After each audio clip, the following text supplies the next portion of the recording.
एक क्षण के लिए अपनी आंखें बंद कीजिए और अपने आप से एक प्रश्न पूछिए। अगर आज स्वयं भगवान शिव आपके सामने प्रकट होकर कहें, मैं तुम्हारी केवल प्रार्थना सबसे पहले सुनूंगा, तो क्या आपको विश्वास होगा? आखिर सावन के इस पवित्र महीने में जब करोड़ों भक्त एक साथ हर हर महादेव का जयघोष करते हैं, जब कोई नंगे पांव मीलों तक चलकर कांवड़ लेकर आता है, कोई स्वर्ण कलश से रुद्राभिषेक करता है, कोई कांपते हाथों से शिवलिंग पर जलधारा अर्पित करता है और कोई निर्धन मिट्टी का छोटा सा शिवलिंग बनाकर केवल अपने प्रेम से उसकी पूजा करता है, तब भगवान शिव सबसे पहले किसकी आवाज सुनते हैं? क्या उस भक्त की जिसके पास अपार धन है? क्या उस तपस्वी की जिसने वर्षों तक कठोर साधना की है? या फिर उस साधारण भक्त की जिसके पास देने के लिए केवल एक लोटा जल और निष्काम प्रेम से भरा हुआ हृदय है? यही प्रश्न एक बार स्वयं माता पार्वती के मन में भी उठा था। उन्होंने भगवान शिव से पूछा, प्रभु, सावन में आपकी कृपा सबसे पहले किस भक्त पर बरसती है? सबसे पहले किसकी पुकार आपके हृदय तक पहुंचती है? कहते हैं उस दिन कैलाश पर्वत पर भगवान शिव ने जो उत्तर दिया, उसने केवल माता पार्वती ही नहीं बल्कि नंदी, समस्त देवताओं और ऋषि मुनियों तक को मौन कर दिया। और यदि आज आप उस दिव्य रहस्य को समझ गए, तो संभव है कि इस सावन की पावन पूजा आपका पूरा जीवन बदल दे। इसलिए इस कथा को अंत तक अवश्य सुनिए, क्योंकि हो सकता है आज महादेव का ये संदेश सीधे आपके लिए ही हो। कैलाश पर्वत पर सावन की पहली बारिश हो रही थी। पूरा कैलाश पर्वत बादलों की सफेद चादर में लिपटा हुआ था। हिमालय की बर्फ से ढकी चोटियां दिव्य प्रकाश में ऐसे चमक रही थी मानो स्वयं स्वर्ग पृथ्वी पर उतर आया हो। नंदी भगवान ध्यानमग्न होकर अपने आराध्य के चरणों की ओर निहार रहे थे। भगवान शिव समाधि में लीन थे। तभी माता पार्वती की दृष्टि पृथ्वी की ओर गई।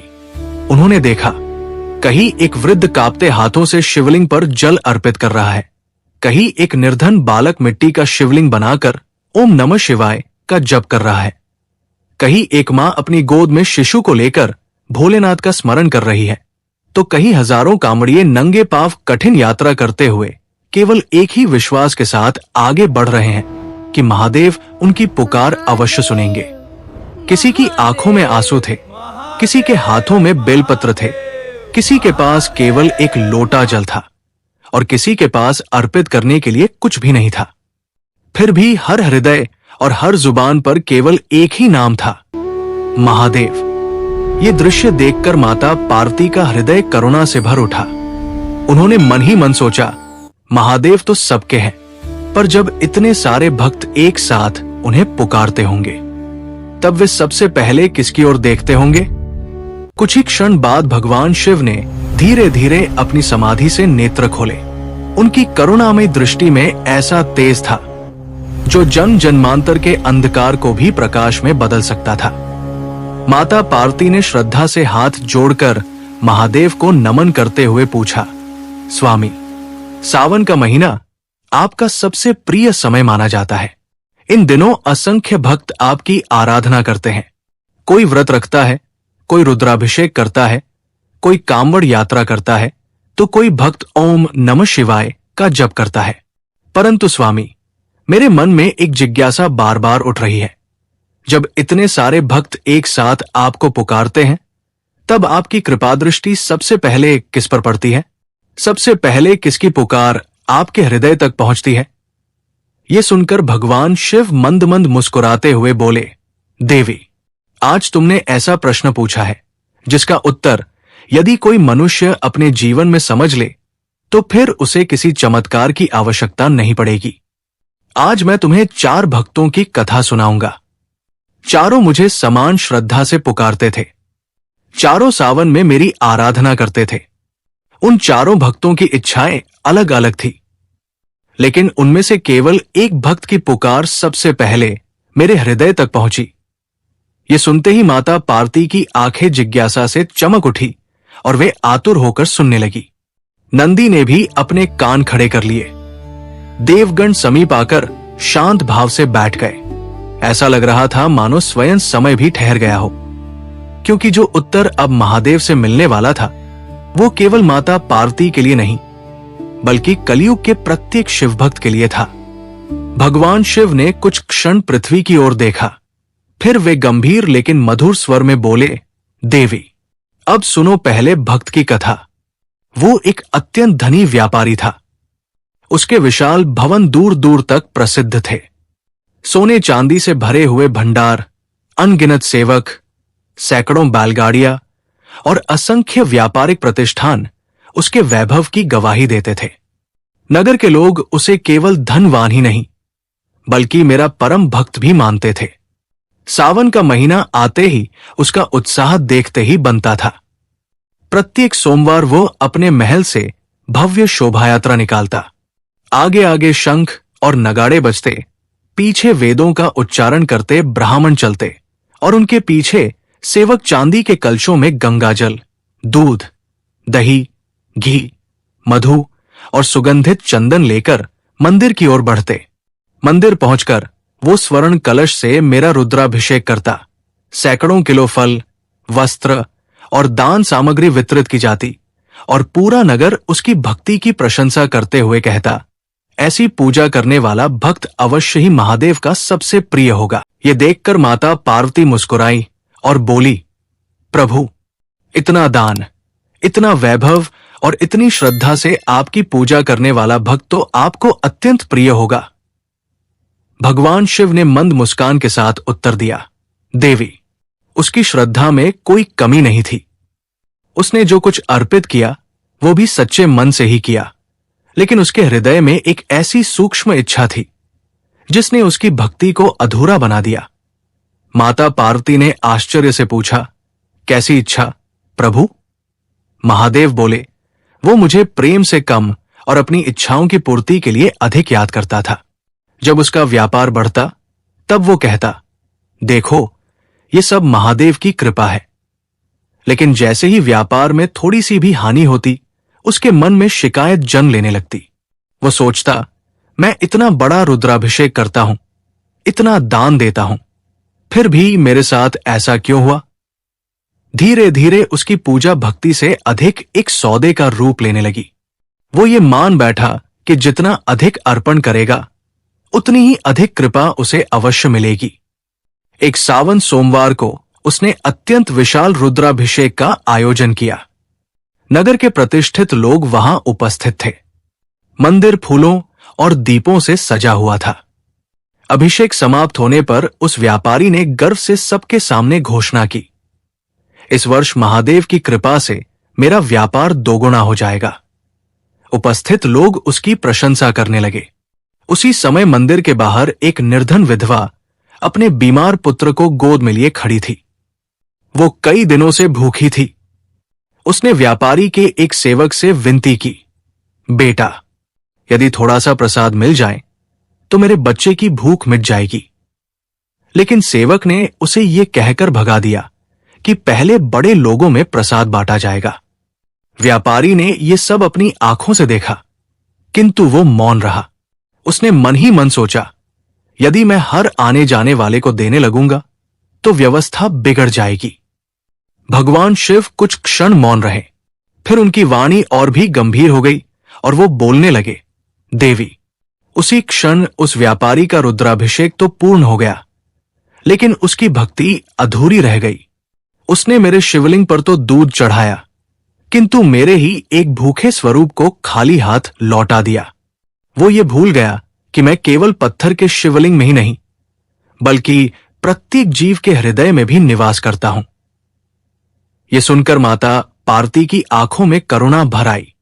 उन्होंने विनम्र स्वर में पूछा, प्रभु, क्या उसका इतना बड़ा यज्ञ, इतना दान और इतनी पूजा व्यर्थ हो गई?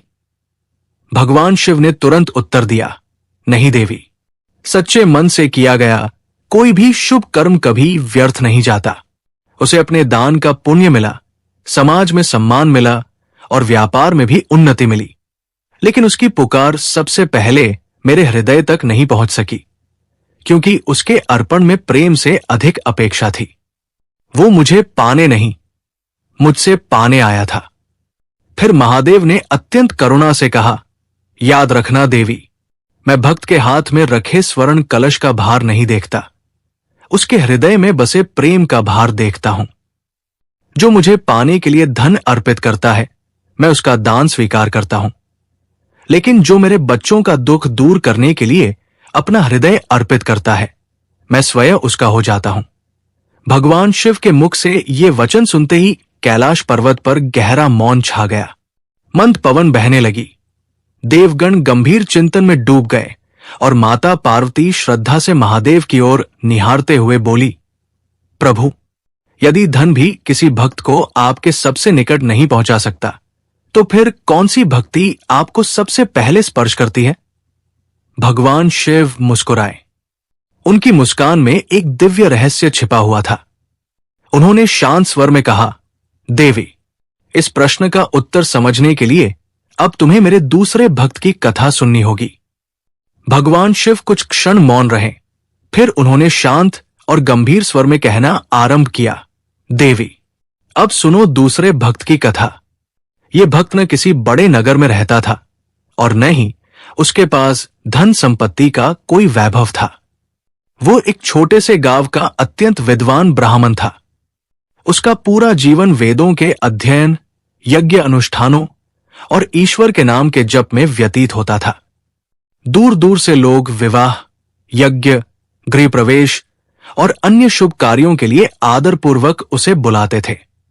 उसके मुख से निकला प्रत्येक मंत्र इतना शुद्ध होता कि लोग कहा करते थे, इस ब्राह्मण के मुख से निकला मंत्र कभी निष्फल नहीं जाता। सावन का महीना आते ही उसका जीवन और भी अधिक अनुशासित हो जाता। वो प्रतिदिन ब्रह्म मुहूर्त में उठता, पवित्र नदी में स्नान करता, रुद्राष्टाध्यायी का पाठ करता, महामृत्युंजय मंत्र का हजारों बार जाप करता और फिर पूर्ण विधि विधान से मेरा रुद्राभिषेक करता। उसके पूजा पात्र सदैव चमकते रहते। बेलपत्र एक एक करके बड़ी सावधानी से परखे जाते कि कहीं वे खंडित तो नहीं है, और प्रत्येक मंत्र का उच्चारण इतना शुद्ध होता कि सुनने वाले मंत्रमुग्ध हो जाते। पूरे गांव में उसकी भक्ति और विद्वता की चर्चा होती थी। लोग श्रद्धा से कहते, यदि इस पृथ्वी पर कोई सच्चा शिव भक्त है तो यही ब्राह्मण है। यह सुनकर माता पार्वती मुस्कुराई और बोली, प्रभु, इतनी शुद्ध साधना करने वाला भक्त तो आपको अत्यंत प्रिय होगा। भगवान शिव भी मुस्कुराए, किंतु उनकी मुस्कान में करुणा अधिक थी। उन्होंने शांत स्वर में कहा, देवी, उसकी भक्ति में श्रद्धा थी, तप था, अनुशासन था, लेकिन उसके हृदय में एक ऐसी सूक्ष्म गांठ भी थी जिसे संसार कभी देख नहीं पाया। माता पार्वती ने आश्चर्य से पूछा, कैसी गांठ प्रभु? महादेव बोले, ज्ञान का अहंकार। फिर कुछ क्षण रुककर उन्होंने आगे कहा, एक दिन सावन का सोमवार था। मंदिर में भक्तों की लंबी पंक्ति लगी हुई थी। उसी समय एक वृद्ध किसान कांपते कदमों से मंदिर में आया। वो अनपढ़ था, उसे मंत्र नहीं आते थे। उसके हाथ में केवल एक लोटा जल और 2 बेलपत्र थे। वो भोलेपन से शिवलिंग के सामने खड़ा हुआ, आंखें बंद की और बड़ी विनम्रता से बोला, भोलेनाथ, मुझे मंत्र नहीं आते। यदि मुझसे कोई भूल हो जाए तो क्षमा कर देना। मैं तो बस आपको याद करने आया हूं। इतना कहकर उसने श्रद्धा से जल अर्पित किया, लेकिन मंत्रों का उच्चारण करते समय उससे कई शब्द गलत निकल गए। ये देखकर वो विद्वान ब्राह्मण मन ही मन मुस्कुराया। उसने सोचा, इसे पूजा का सही विधान भी नहीं आता, फिर भी ये स्वयं को भक्त समझता है। वृद्ध किसान ने उसकी ओर देखा, हल्की सी मुस्कान दी और बिना किसी शिकायत के चुपचाप मंदिर से बाहर चला गया। उसके चेहरे पर न क्रोध था, न अपमान का भाव, केवल भोलेनाथ पर अटूट विश्वास था।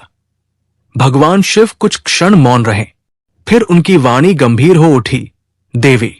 उसी क्षण उस वृद्ध किसान की प्रार्थना सबसे पहले मेरे हृदय तक पहुंची, लेकिन उस विद्वान ब्राह्मण की नहीं। माता पार्वती ने विस्मय से पूछा, प्रभु, ऐसा क्यों? महादेव बोले, क्योंकि उस किसान के मुख से निकले मंत्र भले ही अशुद्ध थे, लेकिन उसका हृदय निर्मल था और उस ब्राह्मण के मंत्र भले ही पूर्णतः शुद्ध थे, किंतु उसके मन में दूसरे भक्त के लिए तिरस्कार था। याद रखना देवी, मंत्रों की अशुद्धि मैं क्षमा कर देता हूं, लेकिन हृदय की अशुद्धि भक्ति को मुझ तक पहुंचने ही नहीं देती। ये सुनते ही कैलाश पर गहरा मौन छा गया। देवगण भी गंभीर चिंतन में डूब गए। नंदी ने अपनी आंखें बंद कर ली और मंद मंद पवन कैलाश की वादियों में बहने लगी। तब भगवान शिव ने आगे कहा, ज्ञान तब तक प्रकाश है जब तक उसके साथ विनम्रता जुड़ी रहती है। जिस दिन ज्ञान के साथ अहंकार जुड़ जाता है, उसी दिन वही ज्ञान मनुष्य और मेरे बीच एक अदृश्य दीवार बन जाता है। माता पार्वती ने गंभीर स्वर में पूछा, तो क्या उस विद्वान ब्राह्मण का जप, तप और यज्ञ सब व्यर्थ हो गए? भगवान शिव ने तुरंत उत्तर दिया, नहीं देवी, सच्चे मन से किया गया कोई भी शुभ कर्म कभी व्यर्थ नहीं जाता। उस विद्वान ब्राह्मण को यश मिला, सम्मान मिला, विद्वानों में प्रतिष्ठा मिली, लेकिन उसकी पुकार सबसे पहले मेरे हृदय तक नहीं पहुंच सकी, क्योंकि उसकी आवाज से पहले उसका अहंकार मेरे द्वार पर आकर खड़ा हो जाता था। फिर शिवजी मुस्कुराकर बोले, देवी, संसार समझता है कि मैं शब्द सुनता हूं। नहीं, मैं भक्त का हृदय सुनता हूं। मैं मंत्र नहीं, मंत्रोच्चार करने वाले का भाव सुनता हूं। मैं अर्पण का मूल्य नहीं देखता, अर्पण करने वाले के मन की पवित्रता देखता हूं। यह सुनकर माता पार्वती की आंखों में करुणा भर आई। उन्होंने धीरे से पूछा, प्रभु, यदि पहला भक्त धन के कारण पीछे रह गया और दूसरा अपने ज्ञान के अहंकार के कारण, तो क्या कोई ऐसा भी था जिसकी पुकार बिना किसी बाधा के सीधे आपके हृदय तक पहुंची? भगवान शिव मुस्कुराए और बोले, हां देवी, ऐसा भक्त भी था, लेकिन उससे पहले तुम्हें तीसरे भक्त की कथा सुननी होगी, क्योंकि जब तक मनुष्य तीसरे भक्त की भूल नहीं समझता, तब तक वो चौथे भक्त के निष्काम प्रेम और सच्ची भक्ति का वास्तविक मूल्य कभी नहीं समझ सकता। इतना कहकर महादेव मौन हो गए। कैलाश की वादियों में फिर से मंद मंद पवन बहने लगी। दूर कहीं डमरू की मधुर ध्वनि गूंज उठी। दोस्तों, अगर वीडियो पसंद आ रहा हो तो कृपया वीडियो को हाइप और लाइक जरूर करें। आपका एक हाइप और लाइक हमें ढेर सारी ऊर्जा और प्रोत्साहन देता है और अच्छे अच्छे वीडियोस बनाने के लिए। चाहिए अब कथा में आगे बढ़ते हैं।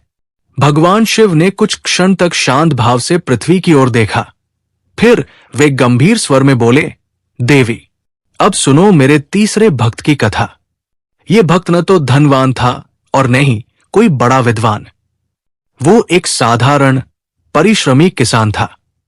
उसके हाथों में हल चलाने के घाव थे, पैरों में फटी हुई एड़ियां थी और चेहरे पर तपते सूर्य की कठोर धूप के निशान स्पष्ट दिखाई देते थे।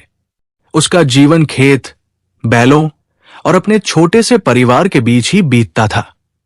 यदि वर्षा समय पर हो जाती तो उसके घर का चूल्हा जलता, बच्चों के चेहरे पर मुस्कान खिल उठती और अन्न के भंडार भर जाते। लेकिन यदि वर्षा रूठ जाती तो कई कई दिनों तक उसके घर में भोजन का संकट खड़ा हो जाता। फिर भी उसने कभी मेरी पूजा करना नहीं छोड़ा।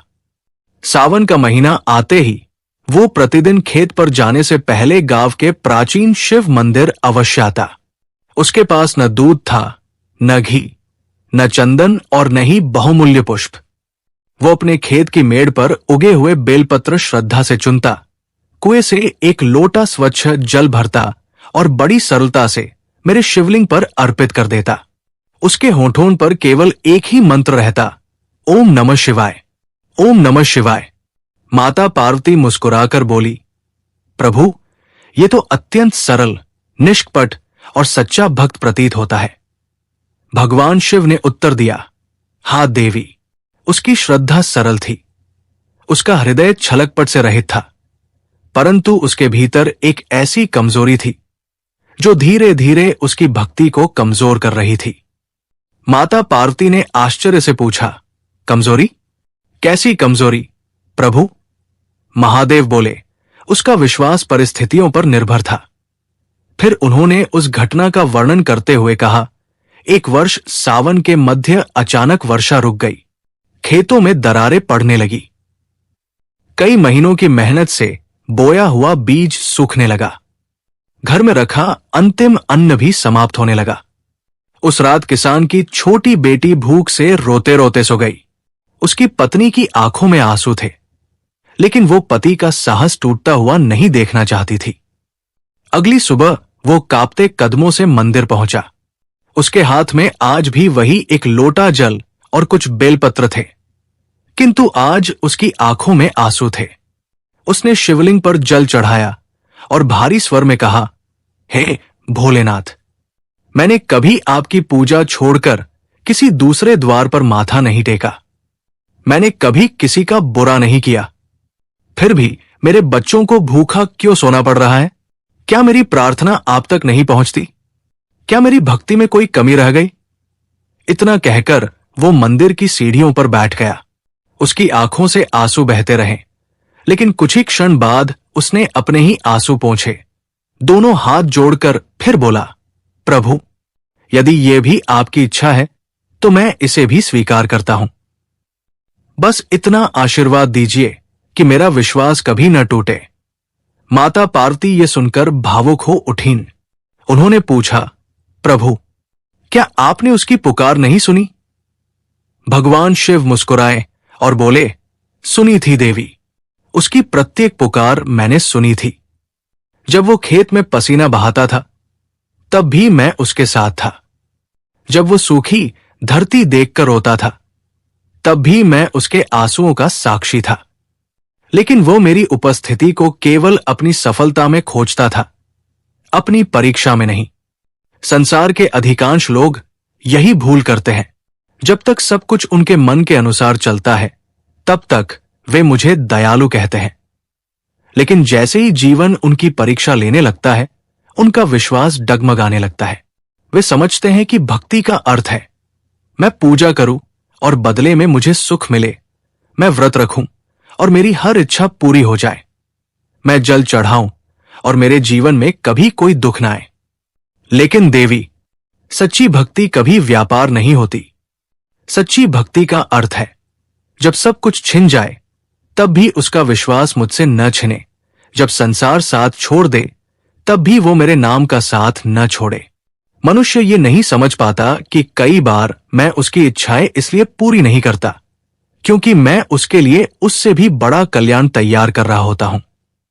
जैसे किसान बीज को मिट्टी के अंधकार में दबा देता है ताकि समय आने पर वही बीज विशाल वृक्ष बन सके, वैसे ही मैं भी कभी कभी अपने भक्त को कठिन परिस्थितियों में रखता हूं ताकि उसका विश्वास और भी गहरा, अटल और निर्मल बन सके।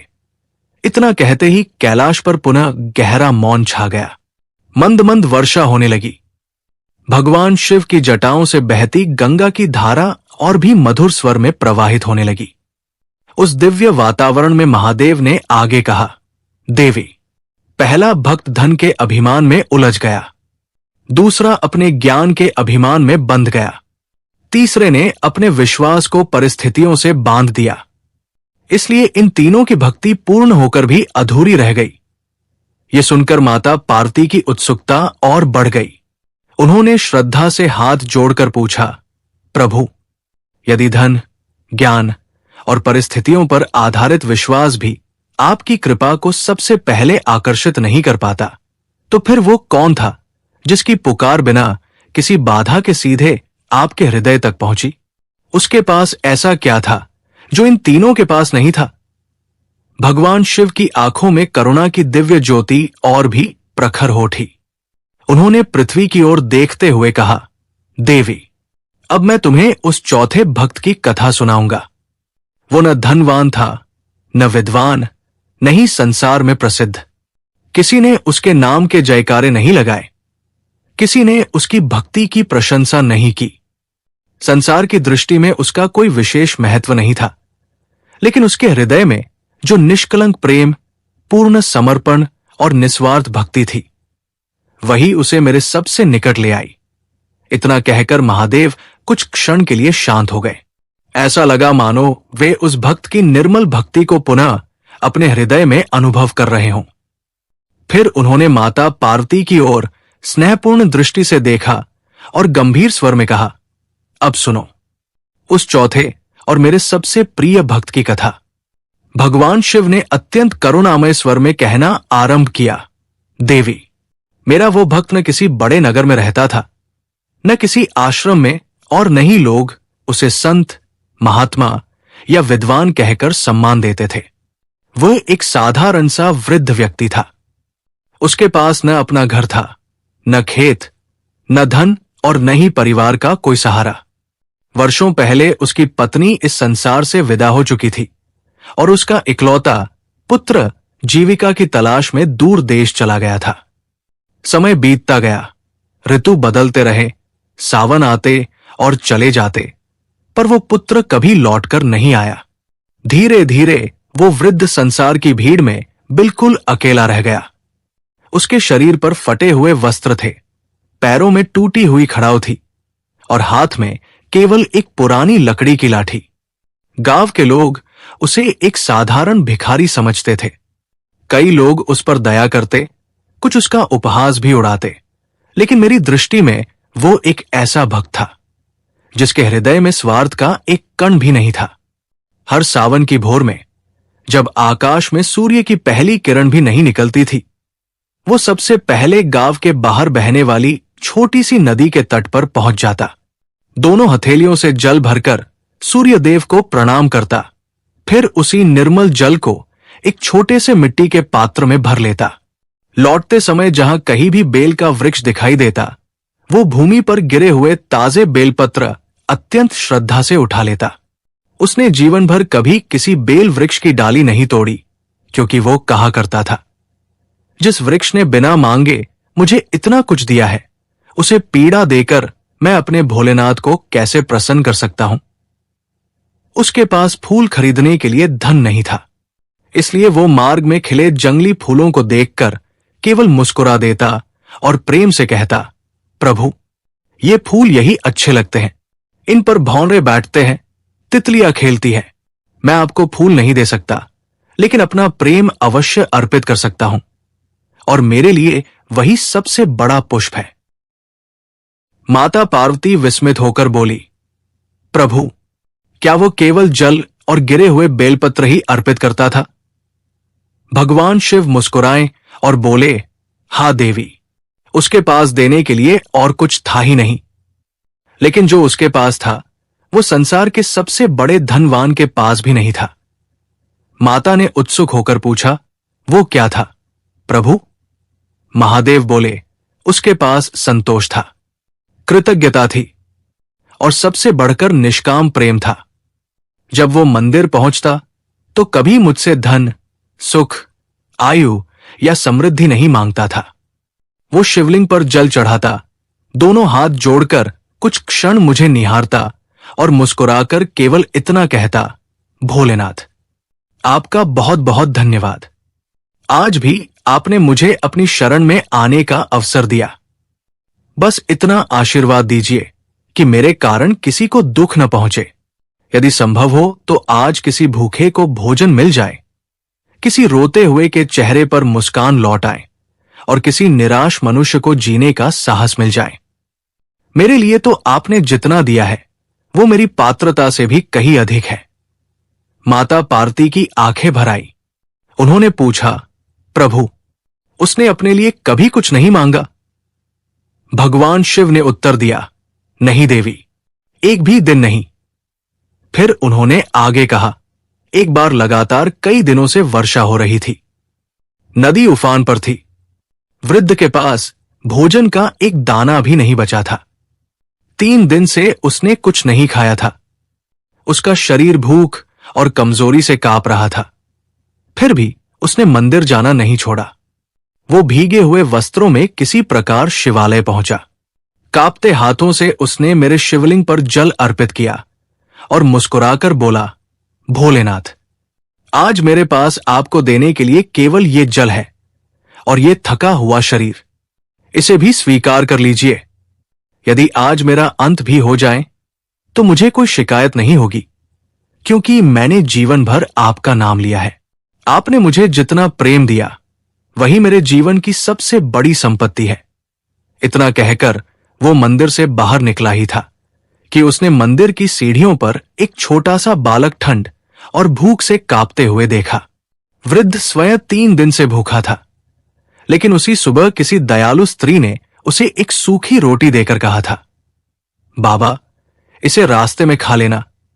उसने बिना एक क्षण सोचे वो पूरी रोटी उस बालक के हाथ में रख दी और मुस्कुराकर बोला, बेटा, भोलेनाथ आज मेरे हिस्से का भोजन तुम्हें खिलाना चाहते हैं। बालक ने रोटी खाई, मुस्कुराया और अगले ही क्षण वो वहां दिखाई नहीं दिया। वृद्ध ने इधर उधर देखा, पर बालक कहीं नहीं था। उसी समय मंदिर के भीतर घंटियां अपने आप बजने लगी। वातावरण दिव्य सुगंध से भर गया। कैलाश पर बैठे भगवान शिव मुस्कुराए और बोले, देवी। उसी क्षण उसकी पुकार सबसे पहले मेरे हृदय तक पहुंची, क्योंकि उसने भूखा होने पर भी भोजन अपने लिए नहीं रखा। उसने अपनी पीड़ा से पहले किसी और की पीड़ा देखी। उसने मुझे शिवलिंग में ही नहीं, उस भूखे बालक में भी पहचान लिया। माता पार्वती ने आश्चर्य से पूछा, प्रभु, वो तो न सबसे बड़ा दानी था, न सबसे बड़ा ज्ञानी और न ही सबसे बड़ा तपस्वी। भगवान शिव मुस्कुराए और बोले, इसीलिए देवी, क्योंकि उसने मुझे पाने के लिए कभी मेरी पूजा नहीं की। उसने केवल मुझसे प्रेम किया। वो मुझे इसलिए याद नहीं करता था कि मैं उसके दुख दूर कर दूं।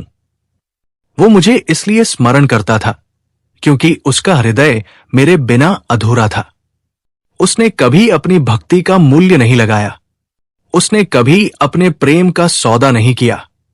उसका प्रेम निर्मल था, निस्वार्थ था। और जहां निस्वार्थ प्रेम होता है, वहां मुझे बुलाने की आवश्यकता नहीं पड़ती। मैं स्वयं चलकर वहां पहुंच जाता हूं। फिर भगवान शिव की वाणी और भी मधुर हो गई।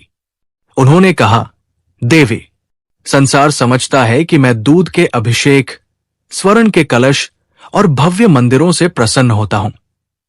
लेकिन सत्य यह है कि मैं उस हृदय में निवास करता हूं जहां छल नहीं होता, जहां अहंकार नहीं होता, जहां शिकायत नहीं होती और जहां प्रेम के अतिरिक्त और कुछ भी नहीं होता। ऐसे भक्त की पुकार मुझे सुनने के लिए किसी कठिन मंत्र, किसी विशाल यज्ञ या किसी बाहरी आडंबर की आवश्यकता नहीं पड़ती। उसके हृदय की एक मौन धड़कन भी सीधे मेरे हृदय तक पहुंच जाती है। ये सुनते ही माता पार्वती की आंखों से आनंद के आंसू बहने लगे। उन्होंने भगवान शिव के चरणों में मस्तक झुका दिया और बोली, प्रभु, आज मैं समझ गई कि सावन में आप सबसे पहले उसी भक्त की पुकार सुनते हैं जो आपको पाने के लिए नहीं, बल्कि आपको प्रेम करने के लिए आपकी आराधना करता है, जिसकी भक्ति में मांग नहीं, समर्पण होता है, जिसकी पूजा में प्रदर्शन नहीं, प्रेम होता है, और जिसकी वाणी में शिकायत नहीं, केवल कृतज्ञता होती है। भगवान शिव ने स्नेहपूर्वक कहा, हाथ देवी, यही प्रत्येक युग, प्रत्येक सावन और प्रत्येक भक्त के लिए मेरा शाश्वत संदेश है। जो मनुष्य अपने हृदय को निर्मल बना लेता है, जो बिना किसी स्वार्थ के मेरा स्मरण करता है, जो दूसरों के दुख को अपना दुख समझता है, जो परिस्थितियां कैसी भी हों फिर भी हर हर महादेव कहकर मुस्कुरा सकता है, जो अपने कर्मों से संसार में करुणा, सेवा और प्रेम फैलाता है, उसकी पुकार मेरे हृदय तक सबसे पहले पहुंचती है। भगवान शिव के मुख से ये दिव्य वचन सुनते ही कैलाश पर्वत पर गहरा मौन छा गया। ऐसा प्रतीत हो रहा था मानो स्वयं हिमालय की बर्फीली चोटियां भी उस सत्य को अपने हृदय में धारण कर रही हों। मंद मंद वर्षा अब भी हो रही थी। भगवान शिव की जटाओं से प्रवाहित मां गंगा की पवित्र धारा मधुर स्वर में बह रही थी और दूर कहीं डमरू की धीमी गूंज पूरे वातावरण को अलौकिक बना रही थी। माता पार्वती की आंखों से भक्ति और आनंद के आंसू बह निकले। उन्होंने भगवान शिव के चरणों में अपना मस्तक झुकाया और अत्यंत विनम्र स्वर में बोली, प्रभु, आज मैंने समझ लिया कि आपका सबसे प्रिय भक्त वो नहीं होता जिसके पास सबसे अधिक धन हो, सबसे बड़ा ज्ञान हो या सबसे कठिन तपस्या हो। आपका सबसे प्रिय भक्त तो वो है जिसके हृदय में केवल प्रेम, समर्पण और कृतज्ञता हो, जो आपको पाने के लिए नहीं बल्कि आपको प्रेम करने के लिए आपकी आराधना करता है। भगवान शिव मुस्कुराए। उनकी मुस्कान में असीम करुणा झलक रही थी। उन्होंने कहा, हाँ देवी, यही वो सत्य है जिसे संसार समझने में सबसे अधिक भूल करता है। लोग मेरी पूजा के बाहरी स्वरूप को देखते हैं, लेकिन मैं पूजा के पीछे छिपे हुए हृदय को देखता हूं। लोग सोचते हैं कि मैं स्वर्ण के कलश, दूध के अभिषेक और विशाल मंदिरों से प्रसन्न होता हूं, जबकि सत्य यह है कि यदि किसी भक्त के हृदय में करुणा नहीं, विनम्रता नहीं, क्षमा नहीं और निष्काम प्रेम नहीं, तो उसकी सबसे भव्य पूजा भी अधूरी रह जाती है। और यदि किसी निर्धन के पास केवल एक लोटा जल हो, लेकिन उसका मन निर्मल हो, तो उसकी वो छोटी सी अर्पण भी मेरे लिए समस्त यज्ञों से बढ़कर हो जाती है। माता पार्वती कुछ क्षण मौन रही। फिर उन्होंने श्रद्धा से पूछा, प्रभु, यदि सच्ची भक्ति का आधार बाहरी आडंबर नहीं बल्कि निर्मल हृदय है, तो फिर सावन के सोमवार को इतना विशेष क्यों माना गया है?